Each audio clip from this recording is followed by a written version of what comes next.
Dr. Sarah Chen had always believed that first contact would happen with grand ceremony, flashing lights, official delegations, and carefully rehearsed protocols.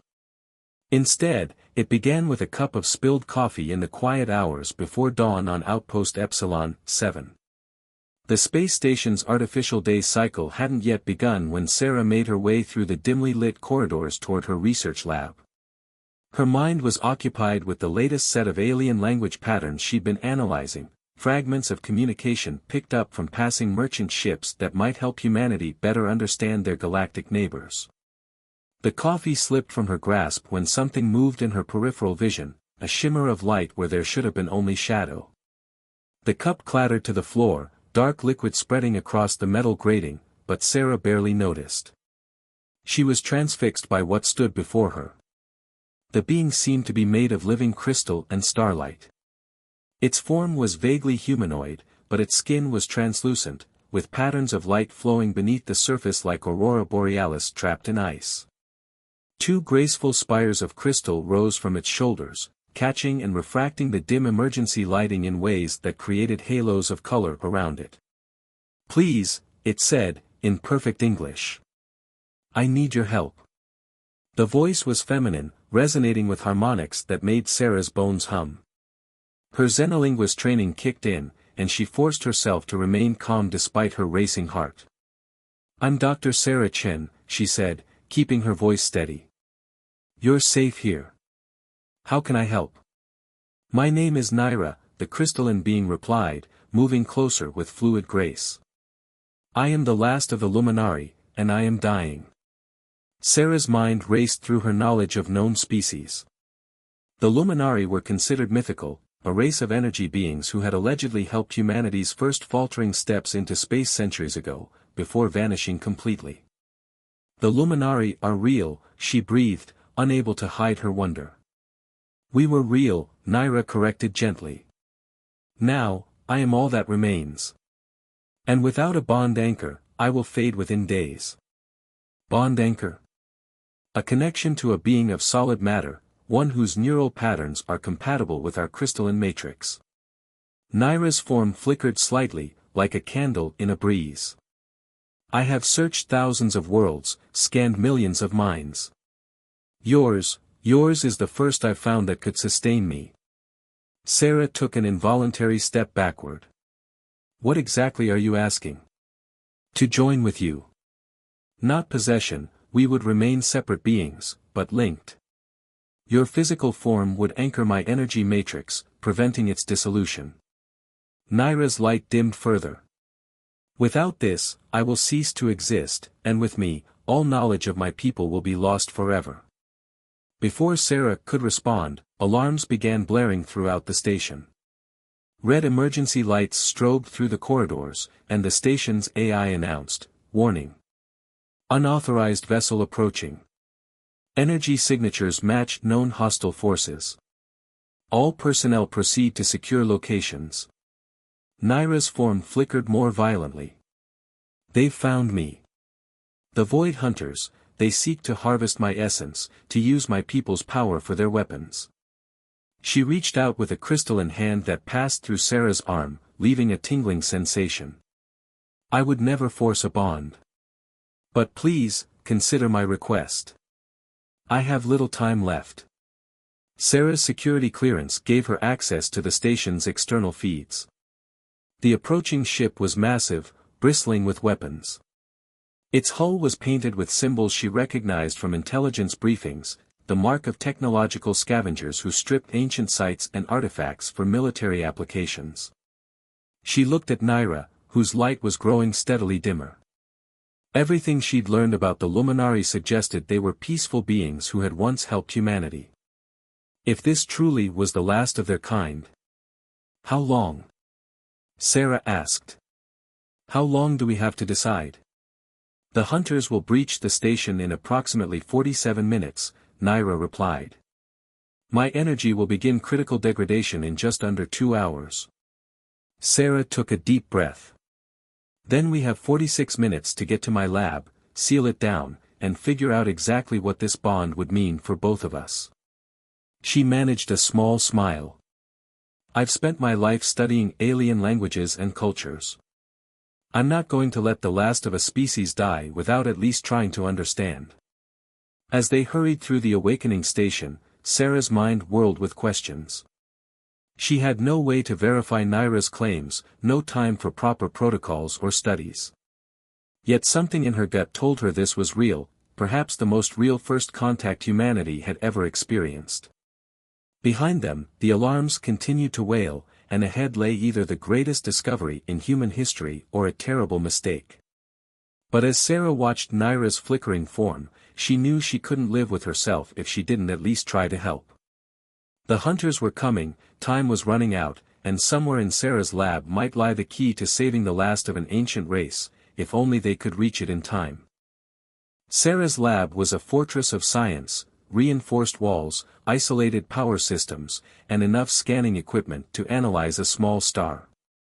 As the blast doors sealed behind them, she tried to ignore the tremors running through the station. The Void Hunters were getting closer. "Tell me everything," she said, activating her holographic research interface. "Start with how the bond works." Naira's crystalline form drifted to the center of the lab, light patterns shifting more rapidly now. The process requires alignment of neural pathways, a synchronization between your consciousness and my energy matrix. It's not unlike your concept of quantum entanglement. The lab sensors were going wild, trying to analyze Naira's composition. Sarah studied the readings with growing fascination. These energy patterns, they're unlike anything we've documented. You're not just energy, you're organized in ways that defy our physics. My people evolved beyond physical form eons ago, Naira explained. We learned to exist as patterns of pure energy, sustained by crystalline matrices that dash. She suddenly flickered violently, her form destabilizing for a moment. "I apologize. The degradation is accelerating." Sarah's fingers flew across her holographic controls. "The hunters' weapons, they're generating some kind of interference field. It's affecting your coherence." A massive impact rocked the station. The emergency lights flickered, and Sarah's computers reported multiple hull breaches in the outer sectors. The hunters were inside. "Why you?" Sarah asked, trying to keep her voice steady. "Out of all the humans you could have chosen, why me?" Naira's light dimmed further, but her voice remained gentle. "Your mind has a unique pattern, a complexity I've rarely seen. You spend your life trying to bridge gaps between species, to understand the seemingly incomprehensible. That requires a special kind of consciousness." The lab security feeds showed armed figures moving through the station's corridors. They wore sleek black armor covered in pulsing red lines, and their weapons hummed with deadly energy. Station security was putting up resistance, but they were outmatched. "The bond," Sarah said, her mouth dry. "What happens to me? To us? We would share consciousness, to a degree. Not thoughts, but awareness, emotions, sensations. You would remain fully yourself, but you would never truly be alone again." Naira's form stabilized slightly. "And you would carry within you the last memories of my people." Another explosion, closer this time. Sarah's computers showed the hunters methodically working their way toward the lab section. They knew exactly where they were going. "Chief Science Officer Chen." A harsh voice crackled over the lab's comm system. "We know you're harboring the Luminari. Surrender it, and we'll spare your station. Resist, and we'll tear this place apart to get what we want." Sarah looked at Naira, whose light was now barely brighter than a candle. The being who had sought her out across countless worlds was dying before her eyes. "They're lying," Naira said softly. "The hunters never leave witnesses. Once they have what they want, they'll destroy everything to cover their tracks." Sarah's hands clenched into fists. Everything she'd worked for, everything she believed in as a scientist and a human being, came down to this moment. There has to be another way. Some way to stabilize you long enough to dash. There isn't. Naira's voice was fading now. I'm sorry to put this choice on you. But it must be freely made, or the bond won't form. The lab's reinforced doors groaned as something powerful began cutting through them. Sarah's mind raced through possibilities, through consequences. If she agreed, her life would never be the same. If she refused, she would watch the last of an ancient species die, and probably follow shortly after. But there was something else, a question she had to ask. If we bond, if I save you, what happens then? What do you want? Naira's form wavered, then steadied. To share knowledge. To help humanity avoid the mistakes that led to my people's downfall. To ensure that something of the Luminari survives, not just as energy or memory, but as wisdom freely given. The door's outer layer began to glow red-hot. They had minutes at most. The hunters, Sarah said. Even if we bond, they won't stop coming. No, Naira agreed. But together, we might have a chance. My knowledge, your intuition. My energy, your form. We would be something entirely new. Sarah closed her eyes for a moment, feeling the weight of decision press down on her. When she opened them, they were filled with determination. How do we begin? Open your mind, Naira said, her light beginning to pulse with new patterns. Don't fight what you feel. Let the barriers between us become permeable, like the membrane between two cells. As the hunter's cutting beam reached the final layer of the lab's doors, Sarah Chen took a deep breath and stepped forward into Naira's fading light. The sensation was indescribable, like plunging into an ocean of liquid stars, like being filled with the essence of dawn.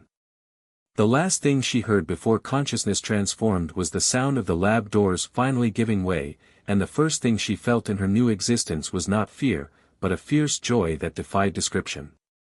The hunters burst into the lab with weapons raised, expecting to find a dying energy being and a terrified human. What they found instead would change everything they thought they knew about both species. The hunters' weapons discharged in a fury of red energy, but the bolts never reached their target.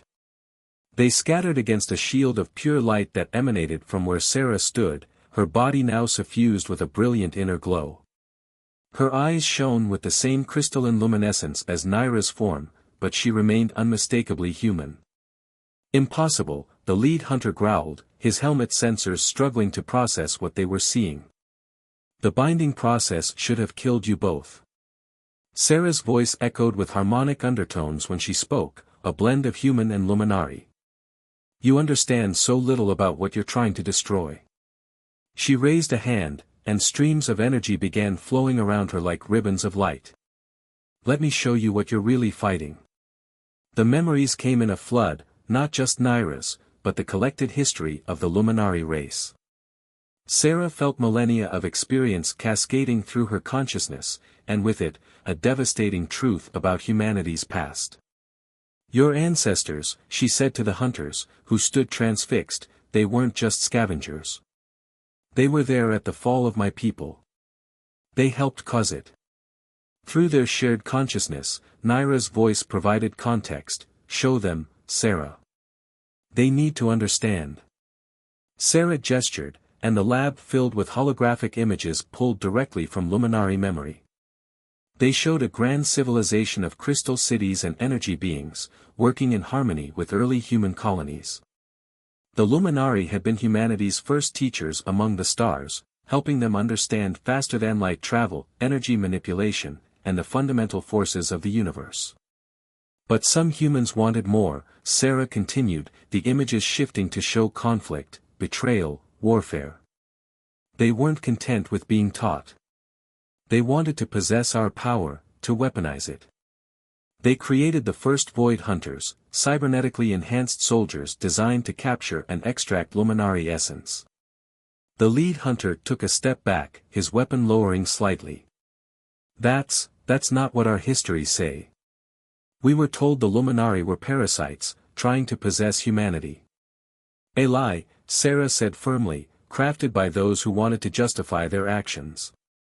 The truth has been inside your own bodies all along, the cybernetic enhancements that give you your powers. Their corrupted versions of Luminari technology, twisted into weapons. More memories surfaced, showing the devastating war that followed. The Luminari, despite their power, were peaceful by nature. They refused to use their abilities to destroy, even in self-defense. One by one, they were hunted down, their essence harvested to power weapons and technology. But they didn't all die, Sarah revealed, her voice filled with wonder as she accessed deeper memories. Some chose a different path. They bound themselves to willing human partners, creating something entirely new. Those pairs became the stuff of legend, the mysterious benefactors who appeared throughout human history, guiding development away from destruction and toward understanding. The hunters exchanged uncertain looks. Their weapons remained raised, but doubt had crept into their postures.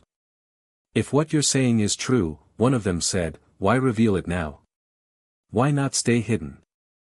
Sarah felt Naira's consciousness surge with purpose alongside her own. Because history is about to repeat itself. The same forces that destroyed the Luminari are rising again, but this time, they're targeting all of humanity. Through their shared awareness, Sarah and Naira projected images of classified files and secret communications.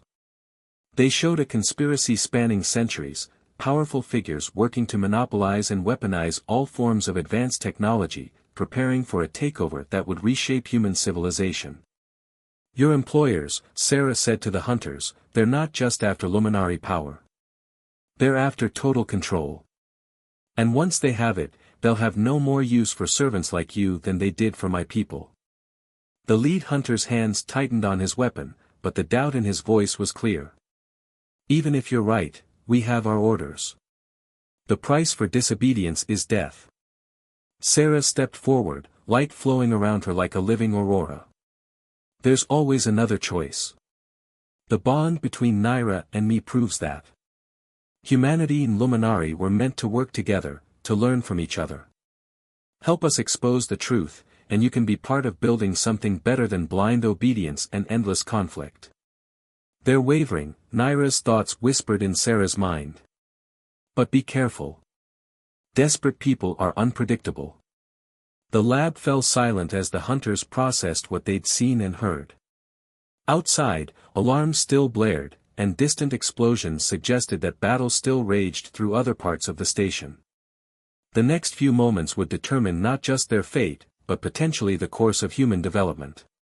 The lead hunter reached up and, with deliberate slowness, removed his helmet. His face was scarred, cybernetic implants visible beneath his skin, but his eyes were fully human and filled with conflict. "If we help you," he said carefully, "what guarantee do we have that we won't end up like the Luminari? Hunted to extinction by our own kind?"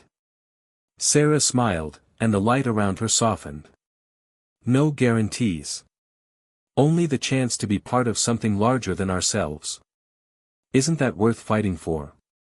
Behind them, the lab's computers began flashing urgent warnings. Multiple ships were emerging from hyperspace, reinforcements for the hunters. Time was running out for all of them to choose their path. The future hung in the balance, waiting to see which shadow of the past would guide their next steps, the cycle of violence that had nearly destroyed the Luminari, or the promise of cooperation that had once made both species great. The reinforcement ship's arrival shook the entire station. Through their shared consciousness, Sarah and Naira sensed the massive energy signatures of weapons powering up, enough firepower to reduce Outpost Epsilon 7 to atoms. 3 minutes until they're in firing range, the lead hunter, who had introduced himself as Marcus, reported grimly.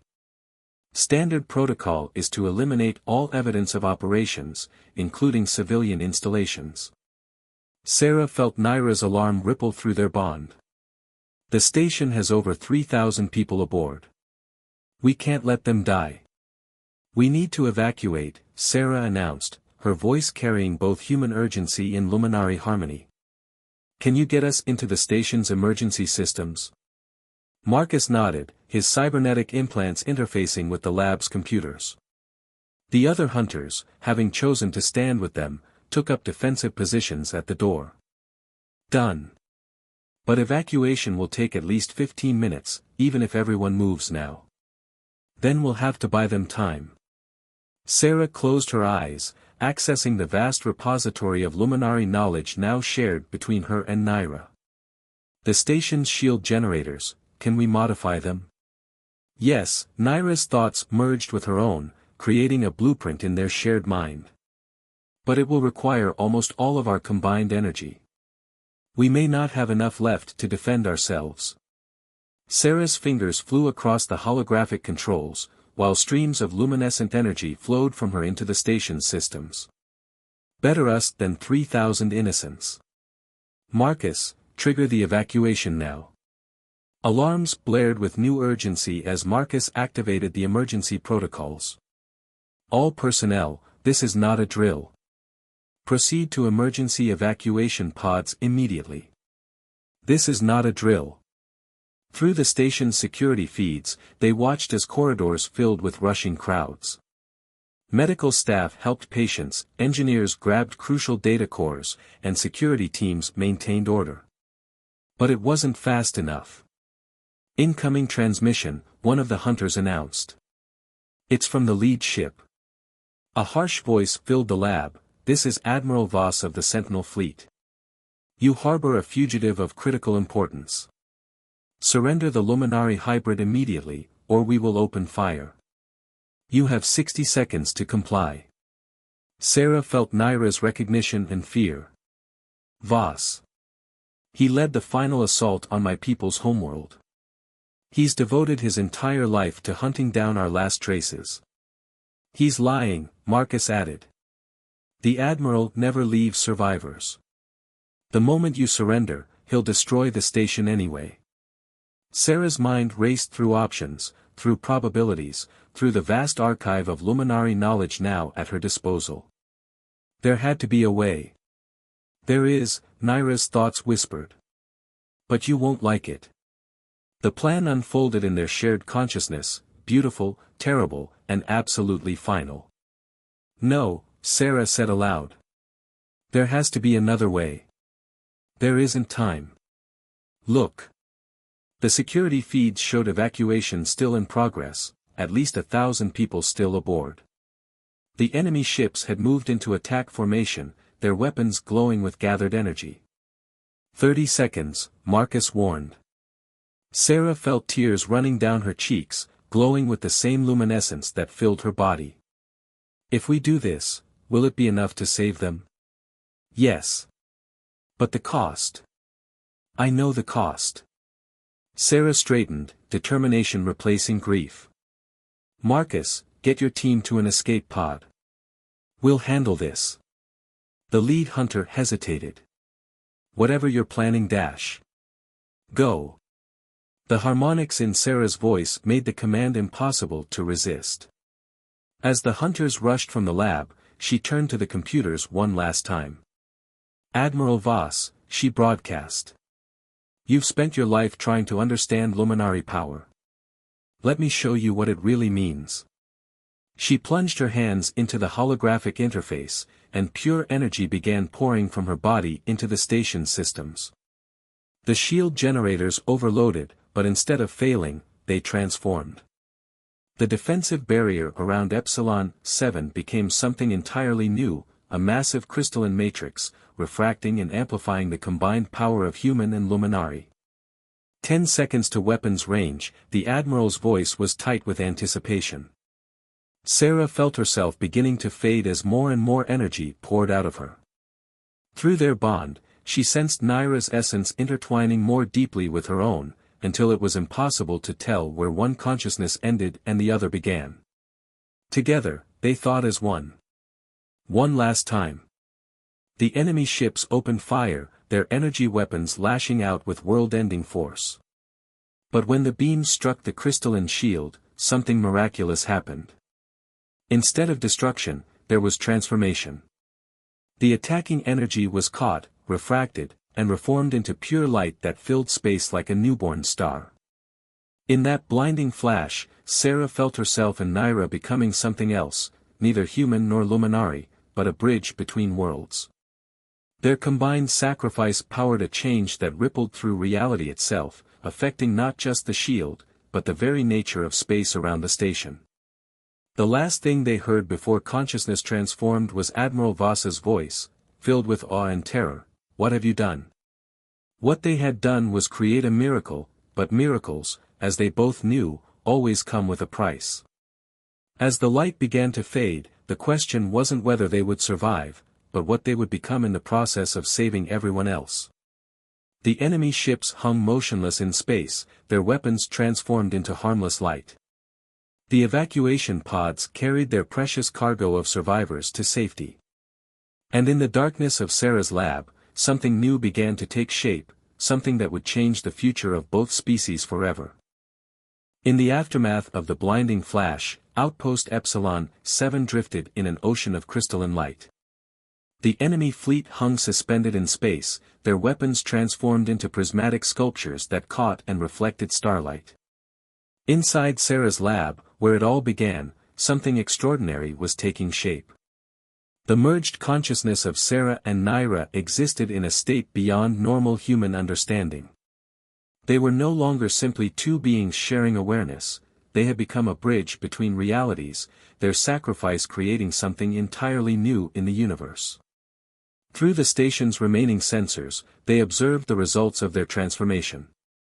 The space around Epsilon 7 had become a nexus, a place where the boundaries between energy and matter, between consciousness and form, had grown thin. The crystalline matrix they'd created didn't just protect the station, it had changed the fundamental nature of reality in this sector of space. "We succeeded," their shared thoughts whispered. "But what have we become?" Their combined form was neither fully physical nor purely energy.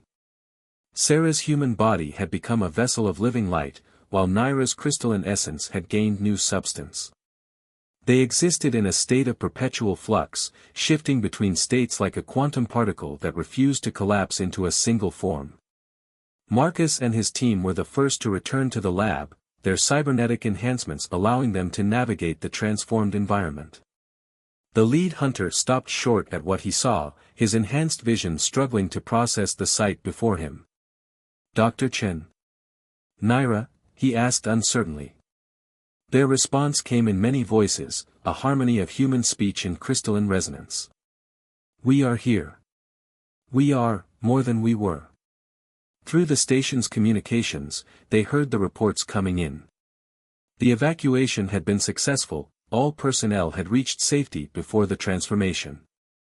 Admiral Voss's fleet remained frozen in their crystalline prison, their crew suspended in a state between moments. "The Admiral," Marcus said, "what happened to them?" "They exist in a state of possibility," they answered, their merged voice carrying echoes of ancient knowledge and new understanding. "Neither dead nor truly alive. We've given them what they always wanted, a chance to understand Luminary existence. They will remain in that state until they learn what it truly means to bridge the gap between species." But there was more. Through their expanded awareness, Sarah and Naira could sense changes rippling out through space. The crystalline matrix they created was more than just a defensive measure, it was a beacon, calling to others like them. There were more survivors, they revealed. More luminary human pairs, hidden throughout history. "They're coming now. They feel the change we've created." Marcus's cybernetic readings confirmed it, ships were emerging from hyperspace all around them. But these weren't warships. They were vessels of light and crystal, carrying within them the same kind of merged existence that Sarah and Naira had become. "You've created a sanctuary," Marcus realized.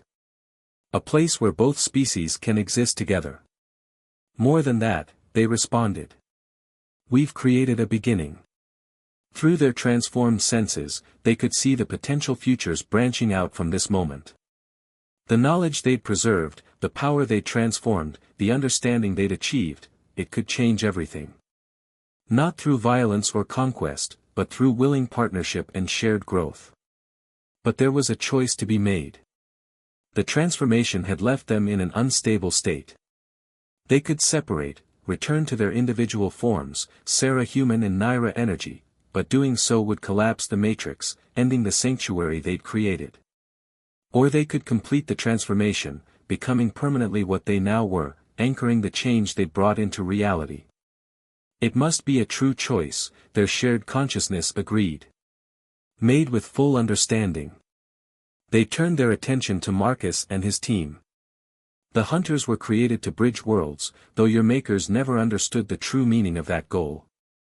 Will you help us? Will you be guardians of this new beginning, rather than weapons of ending? The cybernetic soldiers looked at each other, then at their own hands, seeing their implants not as tools of destruction but as proof that harmony between different forms of existence was possible.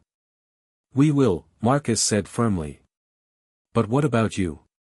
What will you choose? The merged consciousness of Sarah and Naira reached out, touching the crystalline matrix that surrounded them. They felt the other pairs arriving, sensed the potential for a new kind of civilization, one that could teach humanity how to grow beyond its current limitations without losing its essential nature. They made their choice. The transformation completed in a cascade of light that rippled through the station. Where there had been two beings struggling to save each other, there was now one entity that embodied the best of both, the curiosity and passion of humanity merged with the wisdom and power of the Luminari. We choose to become what we were meant to be, they announced, their voice carrying to all who could hear. Not an ending, but a bridge. Not a sacrifice, but a transformation. We choose to light the way forward. The crystalline matrix pulsed with new energy as more ships arrived, more pairs, more possibilities, more futures. Outpost Epsilon 7, once a simple way station, had become the heart of something revolutionary, a place where differences became strengths, where endings became beginnings, and where the boundaries between species dissolved in favor of a greater understanding. In the lab where it all began, the being that had once been Sarah and Naira reached out to welcome others like them. The time of hiding was over. The age of transformation had begun. And in the space around them, the crystalline light continued to spread, carrying with it a simple truth that would change both species forever. The greatest power in the universe wasn't in weapons or technology, but in the willing union of different souls, reaching across the void to create something entirely new.